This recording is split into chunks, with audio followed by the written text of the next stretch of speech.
Hello guys, welcome back to my channel. இன்றைக்கி நம்ம aristocrats revenge மனுவாவோட episode தான் பார்க்க போகிறோம். கதைக்குள்ளே போகிறக்கு முன்னாடி மறக்காமல் லைக், ஷேர் அண்ட் சப்ஸ்கிரைப் பண்ணிடுங்க. இதுக்கு முன்னாடி போட்ட வீடியோஸ் எதுவும் பார்க்கலாம், நான் டிஸ்கிரிப்ஷனில் லிங்க் இருக்குது, போய் செக் பண்ணுங்கள். அப்போ தான் உங்களுக்கு இந்த ஸ்டோரி லைன் புரியும். வாங்க நம்ம கதைக்குள்ளே போயிடலாம்.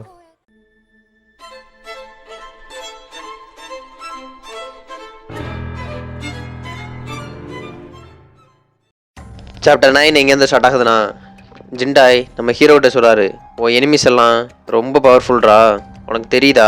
ஹீரோ அப்படியே திங்க் பண்ணி பார்க்குறான். கோ, அப்புறம் டகுரா, ஜாகசாயி பற்றி. ஆமாம், நீ வெளியே போனால் மட்டும் உன்னோட ரிவெஞ்ச் அச்சீவ் பண்ண முடியும்னு நினைக்கிறியா? அதுக்காகத்தான் உனக்கு நான் வெப்பன் தர போகிறேன்டா. நீ அதை வச்சு உன் ரிவெஞ்ச் அச்சீவ் பண்ணிக்க. வந்து ஹீரோ, வெப்பனா? என்ன நீங்கள் வெப்பன்னா எதை மீன் பண்ணுறீங்க? இல்லை அந்த கிரிப்டோ கரன்சியை தான் மென்ஷன் பண்ணுறீங்களா? சொல்லுங்க. அதுக்கா சார் இருக்கலாம். சரி, நீ சொல்றியா டீட்டெயிலா? அன்னைக்கு நைட்டு என்ன நடந்துச்சுன்னு ஹீரோ பார்க்குறான். அன்னைக்கு நைட்டா? அப்படியே கொஞ்சம் கொஞ்சமாக சொல்கிறான். ஓ ஐசி, நீ அன்னைக்கு உன் பாரில் ஷிஃப்ட் முடிஞ்சு வரும்போது அந்த விக்டிம்கிட்ட இருந்து மெசேஜ் வந்திருக்கு அந்த ஹோட்டலுக்கு வர சொல்லி. அது மட்டும் இல்லை, அந்த பார்ட் டைம் ஜாப்ல இருக்க ஃப்ரெண்டு மூலமாக உனக்கு ட்ரக்ஸையும் கொடுத்துருக்கானுங்க. அதனால நீ கான்சியஸை இழந்திருக்க. கரெக்டா? ஹீரோ பார்க்குறான். ஆமாம், என்னோட கெஸ்ஸும் அதே தான். அவன் ட்ரிங்க்ஸை கொடுக்கும்போதே ஒரு மாதிரி தான் சொன்னான். நான் பேக்கில் வைக்க போகும்போது அவன் ட்ரிங்க்ஸ் எனக்கு வேணும், அதனால பாதியை குடிச்சு தெரியான்னு ஒரு மாதிரி தான் கேட்டான். ஹீரோ திங்க் பண்ணுறான். இருந்தாலும் என்னால் கரெக்டாக சொல்ல முடியல. அப்புறம் ஜிண்டாய் சொல்கிறாரு, அப்புறம் நீ கண்ணை முழிச்சு எந்திரிக்கும் போது அந்த விக்டிம் பக்கத்தில் தானே எந்திரிச்ச. அது மட்டும் இல்லாமல் போலீஸும் கரெக்டாக வந்து ஒன்று அரெஸ்ட் பண்ணியிருக்காங்க. என்ன டைமிங் எல்லாம் பெர்ஃபெக்டாக இருக்கா? ஹீரோ சொல்கிறான், எனக்கு என்ன நடந்துச்சுன்னே தெரில. அப்புறம் தான் அவரை மீட் பண்ணேன். அந்த ப்ரொஃபஸர் ஜாகசாயி வந்தார். அது மட்டும் இல்லாமல் என்கிட்ட நைஸாக பேசி என்னை இப்படி பிரச்சனையிலே மாட்ட வச்சிட்டாரு.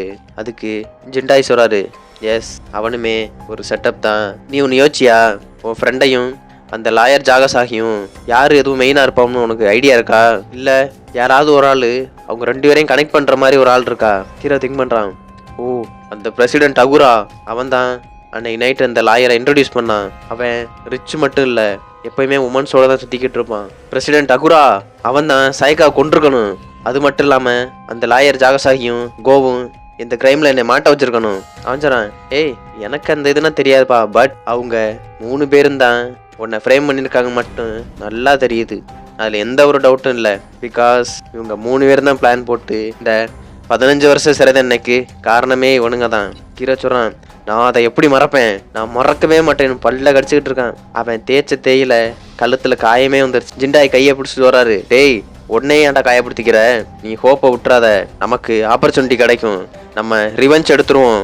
ஹீரோ பார்க்குறான். என்னது ஆப்பர்ச்சுனிட்டியா? சரி, ஓகே, உங்ககிட்ட இருக்க 50 பில்லியனை என்கிட்ட கொடுங்க, நான் அதை வச்சு கண்டிப்பாக அவனுங்களை நரகத்துக்கு அனுப்பிட்டு வரேன்னு டெரரா சொல்கிறான். அவர் சொல்கிறாரு, நான் உன்னை அவசரப்படாதான்னு சொன்னேன். அப்படியே அவர் எந்திரிக்கிறாரு. எந்த ஒரு இதாக இருந்தாலும் அதுக்கு ப்ரிப்பரேஷன் வேணாமாப்பா. நீ வெளியே போகணுன்னா அதுக்கும் ப்ரிப்பரேஷன் வேணும். நீ அதுக்கான நல்ல சான்ஸ் வர வெயிட் பண்ணு. அது எனக்கு தெரிஞ்சு 1 வருஷத்துலேயும் வரலாம், இல்லை 2 வருஷத்துலேயும் வரலாம்னு சொல்லிட்டு கிளம்பிட்டு இருக்காரு. போகும்போதே திரும்பி இருந்து சொல்கிறாரு, நான் எவ்வளோ அமௌண்ட்டு தான் கொடுத்தாலும் சரி, அது ஒரு மீனிங்லெஸ் தான். உனக்கு அதை எப்படி யூஸ் பண்ணணும்னு முதல்ல தெரிஞ்சிருக்கணும். அதுதான்டா முதல் இம்பார்ட்டன்ட். அதுக்கு என்ன தேவைன்னா நாலேஜ் தான். ஹீரோ கேட்குறான், நாலேஜா? ஆமாம், இந்த புக்கை படிச்சு பாரு. இதில் நீ வெயிட் பண்ணுறக்காவும் உன் ஹோப்புக்கும் இல்லை எல்லா ஆன்சரும் இதில் கிடைக்கும். அவர் சொல்கிறாரு, இப்போ கிடைக்கிற வருஷத்தை உன்னோட ஆப்பர்ச்சுனிட்டியாக பயன்படுத்திக்க. நீ எப்போ வெளியே போறியோ அது அப்போ உனக்கு யூஸ் ஆகும். நான் எனக்குள்ளே உள்ள எல்லா நாலேஜையும் உனக்குள்ளே சொல்லித்தரேன். ஹீரோ பார்க்குறான். அப்படியோ, நான் விட மாட்டேன்னு ரெடியாக இருக்கான். அன்னையிலேருந்து ஜிண்டாயோட பிரிசன் ஸ்கூல் ஸ்டார்ட் ஆகுது. நம்ம ஹீரோக்காக லைப்ரரியில் சொல்லி கொடுத்துருக்காரு. முதல்ல பேசிக் எக்கானமிலேருந்து ஸ்டார்ட் பண்ணலான்டா. நீ இது எல்லாத்தையுமே மெமரைஸ் பண்ணிடு. ஹீரோ பார்க்குறான். டேய், என்னடா 10-15 புக்கு வச்சிருக்க? ஜிண்டாய் சொல்கிறாரு, நீ அதை எப்படி படிக்கணும் தெரியுமா? ப்ராப்பரா ஃபஸ்ட்டு அந்த புக்கை எப்படி ரீட் பண்ணணும்னா ரொம்ப ஃபாஸ்ட்டாக இருக்கணும். முதல்ல ஸ்கேன் பண்ணணும் ஒவ்வொரு டேபிளையும், அப்புறம் குயிக்காக ரீட் பண்ணணும். ஏன்னா நீ அண்டர்ஸ்டாண்ட் பண்ணிக்கிறது பிரச்சனை இல்லை, நீ முதல்ல டைமிங் கீப் அப் பண்ணு. ஸ்பீடு தான்டா ரொம்ப இம்பார்ட்டன்ட். ஏன்னா நம்ம ப்ரிசனில் கிடைக்கிற டைமே கம்மி தான். நான் எல்லா புக்கையும் விடாமல் படிப்பேன்னு படிக்க ஸ்டார்ட் பண்ணிட்டான். அன்னையிலேருந்து அவனுக்கு ஃப்ரீ டைம் எப்போ கிடைச்சாலும் சரி அவன் புக்கும் கைமா தான் உட்காந்துருக்கான். ஏன் நைட்டு தூங்காமல் கூட படித்த மணிமா தான் இருக்கான். ஜிண்டாய் பார்க்குறாரு, இவன் தேறிக்கிட்டு வரான்னு. அப்படியே கொஞ்சம் நாளும் ஓடுது. பார்த்தா ஹீரோ 97 புஷ்அப்ஸ் எடுத்துக்கிட்டே இருக்கான். பார்த்தா மிட்சுமா மோட்டோரோட கம்பெனி 13% இன்க்ரீஸ் ஆயிருக்கு. 98 அந்த ஹவுட்டா மார்க்கெட்டோட பப்ளிக் ரொம்ப குறைஞ்சிருக்கு. 99 சென்ட்ரல் டெக்கோடது ரொம்ப லாஸ்ட்ல போயிட்டு இருக்கு. வேர்வெல்லாம் ஊத்திக்கிட்டு இருக்கு. அப்படியும் புக் வச்சு படிச்சுக்கிட்டே இருக்கான் புஷ்அப் எடுத்துட்டு. 100 ஜியான் ஏஜனோடது 32% இன்க்ரீஸ் ஆயிருக்குன்னு சொல்லிட்டு அவ்வளவுதான் 100ஓட படுத்துட்டேன். ஜிண்டாய் பாக்குறாரு, டேய் நீ என்ன பண்ணிக்கிட்டு இருக்க? நீங்க தானே சொன்னீங்க, நீங்க சொன்னதுக்கு ஏத்த மாதிரி நான் எல்லா கம்பெனியோட இன்ஃபர்மேஷனையும் மனப்பாடம் பண்ணிக்கிட்டு இருக்கேன். அவர் பாக்குறாரு, என்னடாவா பண்றேன். இப்ப ஹீரோ சொல்றான், கிட்டத்தட்ட 4000 கம்பெனிஸ் இருக்கு. அதான் நான் இப்போலேருந்தே ஸ்டார்ட் பண்ணா தானே கரெக்டாக இருக்கும். வேர்வை தொடச்சிட்டே சொல்கிறேன். அவர் சிரிக்கிறாரு, டேய் நான் உன்னை படிக்க தான்டா சொன்னேன், அதுக்குன்னு புஷ்அப்ஸ் எடுக்கிறப்ப கூட உன்னை படிக்க சொன்னேன். அவர் சொல்கிறாரு, இல்லை அந்த ஒரு இன்சிடெண்ட் என்னைய அந்த ரியூஜி அடித்தப்பையும் சரி, அந்த ஓகா என்னை அடித்தப்போ சரி, எனக்கு தெரிஞ்சதெல்லாம் என்னென்னா என்கிட்ட ஸ்ட்ரென்த் இல்லாமல் நான் யாரையும் ரிவெஞ்ச் எடுக்கவே முடியாது. நான் கண்டிப்பாக சொல்கிறேன், வெறும் நாலேஜால் மட்டும் ஒருத்தனை ரிவெஞ்ச் எடுத்துடவே முடியாதுன்னு அந்த டவலை இறுக்கி பிடிச்சிக்கிட்டு இருக்கான். அது மட்டும் இல்லை, எனக்கு ஸ்ட்ரென்த்தும் வேணும், நாலேஜும் வேணும். அவனுங்களை சும்மா விட மாட்டேன்னு டெரராக பார்க்குறான். அவர் நினைக்கிறாரு, நான் நினச்சதை விட என் எக்ஸ்பெக்டேஷனை விட நீ ரொம்பவே மேலே போயிட்டே இருக்கடான்னு திங்க் பண்ணுறாரு. நீ எப்படி கொஞ்சம் கொஞ்சமாக இந்த வேலையில் சர்வே ஆகணும்னு இப்போ தான் கற்றுக்கிட்டு இருக்கேன்னு பார்க்குறாரு. சரி ஓகேப்பா, முதல்ல பேசிக் எக்கானமி எல்லாம் கற்றுக்கிட்ட, நெக்ஸ்ட்டு போயிடுவோமா? கையை காமிக்கிறாரு. நான் உனக்கு முதல்ல ஒரு ஆர்ட் சொல்லித்தர போறேன்டா. அதுதான் பீப்புளை எப்படி மேனுப்புலேட் பண்றது. இப்படியே இந்த சாப்டர் 9 முடியுது.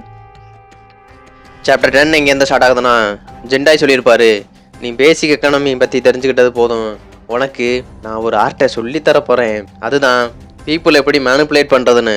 ஹீரோ பார்க்குறேன், என்னது பீப்புளை மேனுப்புலேட் பண்ணணுமா? அப்படியே இங்கிட்டு வெளியே கிரவுண்ட் சைடு பார்த்தா ஒருத்தன் அப்படியே அந்த கேட்டு ஓரத்தில் குன்னிக்கிட்டு உட்காந்துருக்கான். அவன் அப்படியே வெறிக்க பார்க்குறான், ஏதோ பூனை திருன்னு முழிச்ச மாதிரி. அவனோட நேம் தான் டாக்கோ. அப்படியே அவன் உட்காந்துக்கிட்டு இருக்கும் போதே ஹீரோ பக்கத்தில் வந்து ஹலோ சொன்ன உடனே அவ்வளோதான் பூனையாவே மாறிட்டான். பயந்துட்டான். அவன் என்ன எதுவும் பண்ணிடாதீங்கன்னு நடுங்கிட்டு இருக்கான். ஹீரோ சொன்னான், நம்ம பக்கத்தில் உட்காரலாமா?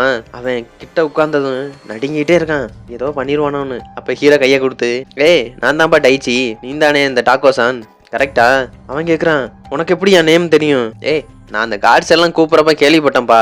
ஓ அப்படியா, அதெல்லாம் வியர்டா இருக்கும்னு சொல்லுவாங்களே, நீங்களும் என்னை டீஸ் பண்ண போறீங்களா?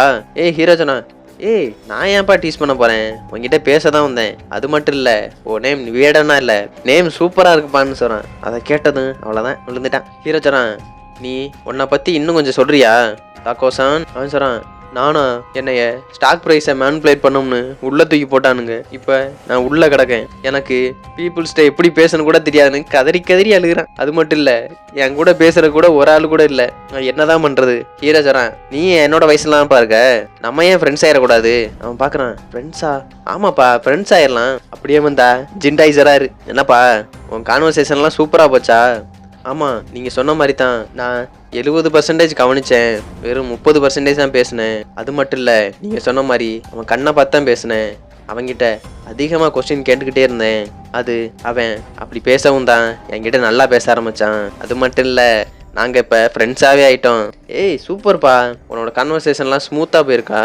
அது காரணம் நான் இல்லைப்பா, அது உன்னோட பர்சனாலிட்டி தான் காரணம். அது ஹீரோ சொல்கிறான், ஓ அப்படியா, அந்த டாக்கோசனு ரொம்ப நல்ல பையனா இருக்கான். அது மட்டும் இல்லை, அவனுக்கு ஸ்டாக்ஸை பற்றி நல்லாவே தெரிஞ்சிருக்கு. சரிப்பா, நெக்ஸ்ட் டைம் நம்ம ஸ்டாக்கை பற்றி படிக்கும்போது அவனையும் கூப்பிடு. அது ஹீரோ சொல்கிறான், ஏன் அவன் ரொம்ப ஃபேமஸ் அப்படி? அதுக்கு ஜெண்டாய் சொல்கிறாரு, அவனுக்கு இண்டஸ்ட்ரியெல்லாம் பற்றி நல்லாவே தெரியும். உன்னோட கோலை அச்சீவ் பண்ணோன்னா நீ தனியாக இருந்தால் மட்டும் முடியாது, உனக்கு டெஃபினட்டாக அலைஸ் வேணும். ஹீரோ பார்க்குறான், அப்படியா? அது மட்டும் இல்லை, அந்த அலைஸை நீ கேதர் பண்ணணும்னா உனக்கு பீப்புளை எப்படி சாமா பேசணும், அவங்களை எப்படி அட்ராக்ட் பண்ணணும் நல்லாவே தெரியணும். அது மட்டும் இல்லை, அதுவும் ஒரு டேலண்ட் தான்டா, நீ நம்பிக்கையோட இரு. அவன் சொல்கிறான், நானும் நம்புகிறேன். அப்படியே திங்க் பண்ணிக்கிறக்கான். அப்போ ஜிண்டாயை பார்த்து ஹீரோ கேட்குறான், நீங்கள் ஏன் என்கிட்ட இவ்வளோ கைண்டாக இருக்கீங்க? அதுக்கு ஜிண்டாய் சொல்கிறாரு, நீ என்னப்பா நினைக்கிற? நான் என்ன நினைக்கிறேன்னா, இந்த பிரிசனில் நீங்கள் பிளான் போகிறதுக்கு ஒரு ஆள் வேணும். அது மட்டும் இல்லை, உங்களை மாதிரி தான் நான் தப்பாக ப்ளேம் ஆகி வந்தனால இந்த சுச்சுவேஷனை யூஸ் பண்ணிட்டு எனக்கு ஹெல்ப் பண்ணுறீங்களோன்னு எனக்கு தோணுது. இல்லை தப்பாக எதுவும் சொல்லிட்டானா? அதுக்கப்புறம் சார், ஏய் நாட் பேட் பா, ரீசன் அந்தளவுக்கு ஒன்றும் தப்பு இல்லை. பட் அப்போ ஹீரோ சொல்கிறான், நான் டிசைட் பண்ணிட்டேன், என்னோட சோலை ஆல்ரெடி டெவிலுக்கு கொடுத்துட்டேன். ஒரு வேளை நீங்கள் யாராவது ரிவெஞ்ச் எடுக்கணும் பிளான் பண்ணிக்கிட்டு இருந்தீங்கன்னா என்கிட்ட சொல்லுங்கள், நான் கண்டிப்பாக உங்களுக்கு ஹெல்ப் பண்ணுறேன், அது எதுவாக இருந்தாலும் சரி. அவர் அப்படியே பார்க்குறாரு. சரி ஓகேப்பா, தட்டி கொடுக்குறாரு. சரி ஓகே, நீ என்னோட ஸ்கூல்லேருந்து கிராஜுவேட் ஆகணும், அப்போ சொல்கிறேன்டா எனக்கு என்ன வேணும்னு. அவன் அப்படியே பார்க்குறான். இப்போ கூட இந்த மனுஷன் ஒன்றுமே சொல்கிறான் இல்லையே. அன்னையிலேருந்து கண்டினியூஸாக லேர்னிங்ஸ் போயிட்டே இருக்கு நம்ம ஜிண்டாயிட்ட இருந்து. லைப்ரரி அதுமா, அந்த லைப்ரரியில் இப்போ புதுசாக டாக்கவும் சேர்ந்துட்டான். அப்போ டாக்கா சொல்கிறான், எனக்கு தெரிஞ்சு இந்த கம்பெனி ஸ்டாக்கோட ப்ரைஸ் இப்போ ஏறப்போகுதுன்னு நினைக்கிறேன்ப்பா. அதுக்கு ஜிண்டாய் சொல்கிறாரு, என்னது இப்போயா? அது வாய்ப்பு இல்லை, பட் ஏன்னா இங்கே ஃபேமிலி ரன் ஆகிட்டு இருக்கு. அது மட்டும் இல்லை, அங்கே உள்நாட்டு பிரச்சனையும் நிறைய இருக்கு. எப்படி? அதுக்கு ஹீரோ எந்த சொல்கிறான், எனக்கு தெரிஞ்சு இந்த காம்படிட்டர் கம்பெனி வரும்னு நினைக்கிறேன், நீங்க என்ன நினைக்கிறீங்க? ஜிண்டாய் சொல்றாரு, ஏய் இப்போ உன்னோட கண்ணெல்லாம் நல்ல கம்பெனி நோக்கி போயிட்டு இருக்குப்பான்னு சொல்றாரு. ஏன்னா அந்த கம்பெனி இப்போ எக்யூப்மெண்ட்ஸ்ல இன்வெஸ்ட் பண்ணிக்கிருக்கானுங்க, அதனால நீ சொல்ற மாதிரி வாய்ப்பு இருக்கு. அன்னைக்கு நைட்டு கூட ஜிண்டாய் சொல்லிக்கிருக்காரு, நீ எல்லாத்தையும் கவனி, அந்த பேட்டர்ன் எப்படி ஒர்க் ஆகுதுன்னு. ஆனா ஒரு பொலிட்டீஷியன் நினைச்சா ஸ்டாக்கை எப்போ வேணாலும் மாற்ற முடியும். அப்படியே நாளும் போயிட்டே இருக்கு. மார்னிங் பார்த்தா ஹீரோ அவரை வச்சு எக்ஸசைஸ் பண்ணிக்கிட்டு இருக்கான். அவர் மேலே உட்காந்து புக்கு படிச்சுக்கிட்டு இருக்காரு. படிக்கும் போதே சொல்றாரு, உனக்கு என்ன தேவைன்னா முதல்ல நீ இங்கிலீஷை கற்றுக்க, அது உனக்கு தேவை. பட் இந்த ப்ரிசனில் உன்னால் இங்கிலீஷை லேர்ன் பண்ணிக்க முடியாது, அதனால ஒக்காபுலரியை மட்டும் இன்க்ரீஸ் பண்ணிக்கன்னு அந்த புக்கை தூக்கி போகிறாரு. ஹீரோ பார்க்குறான், நான் என்னோட பாடியும் ட்ரெயின் பண்ணிக்கிட்டே இருந்தேன். 3 இப்போ 19 ஆச்சு, 4 கடந்து போச்சு. நான் அப்போ கூட நான் ப்ராக்டிஸ் பண்ணுறதையும் சரி படிக்கிறதையும் சரி விடவே இல்லை. எனக்கு ஜிண்டாய் கண்டினியூஸாக ப்ராக்டிஸ் கொடுத்துக்கிட்டே இருந்தார். 4 வருஷமாச்சு. நாங்கள் அந்த லைப்ரரியும் சரி ட்ரைனிங்கும் சரி கண்டினியூஸாக பண்ணிக்கிட்டே இருந்தோம். அது எவ்வளோ நாள்னு எனக்கு கூட தெரில. அப்படியே கட்டுறாங்க. பார்த்தா ஒருத்தன் 47 எண்ணிக்கிருக்கான். கையை பாருங்க காய்ஸ், ஏற்றிட்டான் அந்த தலைமை. பார்த்தா ஒத்த கையில் புல்லப்ஸ் எடுத்துக்கிட்டு ஒத்த கையில் புக்கை படிச்சுக்கிட்டு இருக்கான். 48 49 15 சொன்ன உடனே கீழே இறங்குறான். அங்கே டாக்கோ பார்க்குறான். டைச்சி, நீ என்னப்பா பெரிய ஆள் ஆயிட்ட? பார்த்தா கட்ஸ் இதுமா வச்சு தெறிக்க விட்டுருக்காங்க காய்ஸ். ஓ, நான் வளர்ந்துட்டேன் நீ நினைக்கிறியா? இதோட இந்த சாப்டர் 10 முடியுது. இனிதான் காய்ஸ் தரமாக இருக்கும். மறக்காமல் லைக் ஷேர் சப்ஸ்கிரைப் பண்ணிடுங்க. நெக்ஸ்ட் வீடியோவில் பார்ப்போம். Bye guys.